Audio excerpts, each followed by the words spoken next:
A Beautiful Day in the Neighborhood, directed by Marielle Heller, takes place in the late 90s where a journalist for Esquire is assigned a piece about Fred Rogers, the TV icon and children's television host of Mr. Rogers' Neighborhood. The journalist, Lloyd Vogel, is typically known for being a cynic and a harsh critic, but he quickly realizes that there's more to Mr. Rogers than meets the eye. As the story deepens, Lloyd attempts to write his best piece yet about Fred Rogers. Alright, so let me start by filling you guys in. You can probably tell I'm a little bit sick. I've been sick for like 2+ weeks now, so hopefully things improve, but in the meantime, there's been a lot of coughing, a lot of, headaches, sore throat, those kind of things, all the sickness stuff. Hopefully it's just bronchitis, but it is that time of year, and hopefully it's not anything more serious than that, but I'll keep you guys updated. Just hope for the best for me, but things are improving, I think, so I hopefully should get better soon. But either way, today we're here to review A Beautiful Day in the Neighborhood. So let me start off by saying that when I first saw the trailer for this film, I was actually a little concerned. I was concerned because I thought there'd be a lot of overlap between it and the documentary Won't You Be My Neighbor that released last year.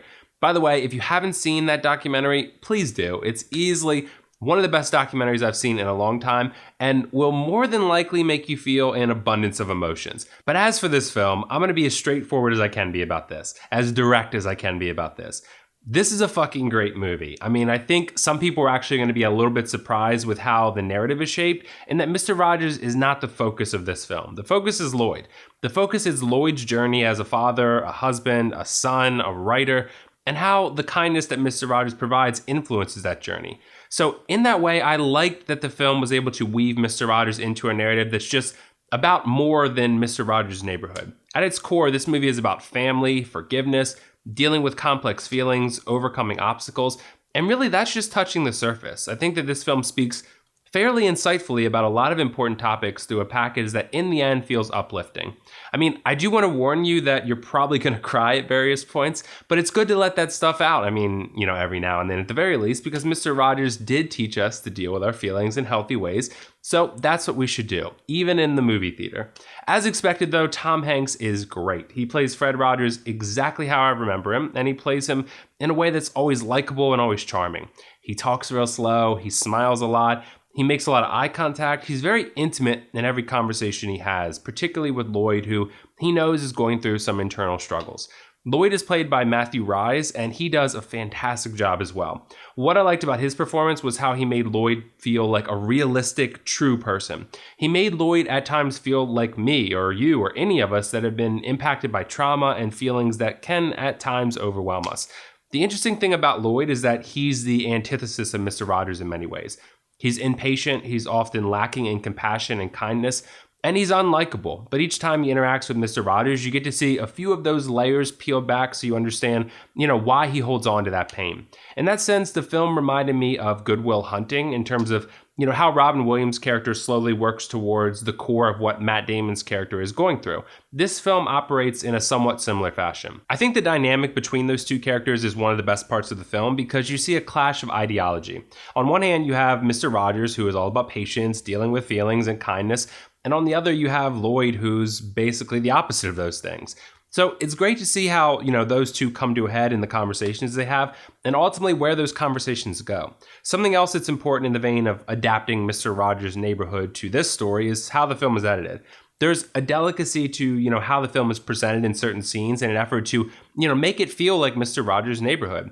This again was a creative way of, adapting real life source material to a story such as this, which makes the story feel dynamic and fresh and something very different from the documentary. So that feel of the children's program is captured at various points and helps you, feel nostalgic for one and helps you connect with the lifestyle and personality of Fred Rogers as well. But I think the biggest thing for me is that the film very consistently made me feel something. Whether it be feelings of discomfort watching Lloyd go down a destructive path or feelings of hopefulness watching Mr. Rogers bring light into his life and everyone else's life for that matter, or just a positive change in Lloyd's overall mindset. It all gets you emotionally invested in the journey of these characters and how one seemingly, unusual man can have, play such a profound impact on all the key players. I think this movie is uplifting at a time when we're all looking to feel good for the holidays, and is extremely precise in terms of how it weaves Mr. Rogers into a narrative about personal growth and change. My only criticism of the film is that it is a slow burn. It's under 2 hours long, so it's not a very long film, but I did at times feel like I was watching Lloyd go through similar things over and over again without much progress. And I totally understand that is kind of the point because change doesn't happen overnight. It's an ongoing process, but I just felt at times we needed a bit more Mr. Rogers and less Lloyd struggles, because at times he just becomes overwhelmingly unlikable. But overall, I think A Beautiful Day in the Neighborhood is a fantastic film and is clearly one of the best of the year. As for the pros cons, for the pros, I love the performances from Tom Hanks and Matthew Rhys. The film is beautifully written, the editing helps create an engaging and immersive atmosphere, and it consistently makes you feel something. As for the cons, I'd say it's just a tad repetitive and slow here and there, but this is a very small criticism. Overall, I'm going to give A Beautiful Day in the Neighborhood a 9.5 out of 10 and highly recommend you check it out in theaters.